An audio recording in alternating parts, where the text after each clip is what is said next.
നമ്മളിതുപോലെ പല ആൾക്കാർക്കും തിയേറ്ററിൽ കാണാൻ പറ്റാത്തൊരവസ്ഥ ഉണ്ടായിരുന്നു. അത് ഇന്ന് കാണുന്ന ആഗ്രഹം ഉണ്ടായിരുന്നു, നല്ല രീതിയിൽ സാധിച്ചു തന്നു. അത് തിയേറ്ററുകാർക്കും ഇത് സിനിമ ഇവിടെ ചെയ്യാൻ വേണ്ടി എല്ലാവർക്കും നന്ദിയുണ്ട്. നല്ലൊരു ഇതായിരുന്നു. അടിപൊളിയായിരുന്നു. എങ്ങനെയുണ്ടായിരുന്നു എക്സ്പീരിയൻസ്? എങ്ങനെയുണ്ടായിരുന്നു? എങ്ങനെയുണ്ട് പറയാൻ വാക്കില്ലല്ലോ. എങ്ങനെ സൗണ്ട് ക്വാളിറ്റി ഒക്കെ ഉണ്ടായിരുന്നു? വേറെ എന്ത് പറയാനാണ് സാറേ, ഗജനിയൊക്കെ ചോദിക്കാനൊക്കെ കൊള്ളാമോ? എങ്ങനെ ചോദിക്കാനുണ്ടാ ഗജനി? എങ്ങനെയുണ്ട്? ഒരു രക്ഷയില്ല, സൗണ്ടൊക്കെ അന്യായം. അടിപൊളി എക്സ്പീരിയൻസ് ഉണ്ട്. കുറേ വർഷത്തിന് ശേഷം കാണുമ്പോൾ ക്ലിയറും സൗണ്ടൊക്കെ അടിപൊളിയായിരുന്നു.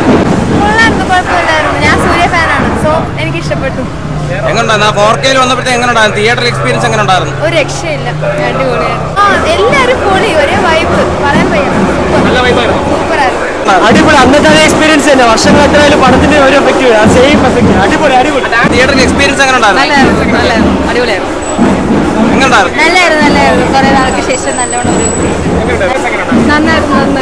നന്നായിരുന്നു. എല്ലാവരും എന്റർടൈനിങ് ആയിരുന്നു. സൂര്യ ഫാൻ ആയതുകൊണ്ട് പുതിയ എക്സ്പീരിയൻസ് മാതിരി തന്നെയായിരുന്നു. അടിപൊളിയായിരുന്നു.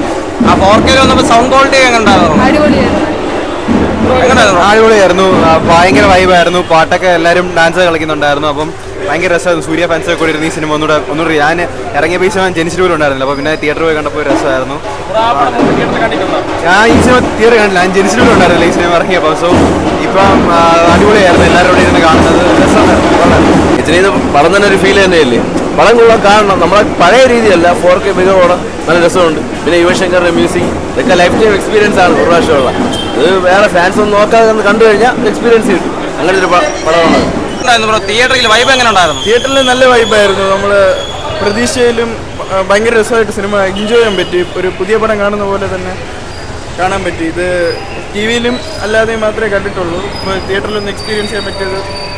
റീ റിലീസുകൾ ഇങ്ങനെ ഒന്നൊന്നായിട്ട് വന്നുകൊണ്ടിരിക്കുകയാണ്. വിജയുടെ ഒരു പടം വന്നു, അടുത്ത സൂര്യയുടെ പടം വന്നു, ഇനി അടുത്ത ആഴ്ച വിജയുടെ അടുത്ത പടം വരുന്നുണ്ട്. ഇനി അടുത്ത ഏത് പടം കാണണമെന്നാണ് ആഗ്രഹിക്കുന്നത്?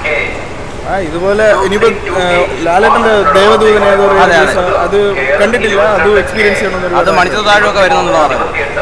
തമിഴിൽ നിന്ന് ഏത് പടം വരുന്നു? സൂര്യയുടെ അടുത്ത ഏത് പടം കാണണമെന്നാണ് ആഗ്രഹിക്കുന്നത്? സൂര്യയുടെ അടുത്ത് സില്ലിനൊരു കാതലോ അങ്ങനെ നമ്മൾ ചെറുതിലെ കാണാൻ പറ്റാത്ത എക്സ്പീരിയൻസ് ചെയ്യണമെന്ന് ആഗ്രഹിച്ചെങ്കിലും പടം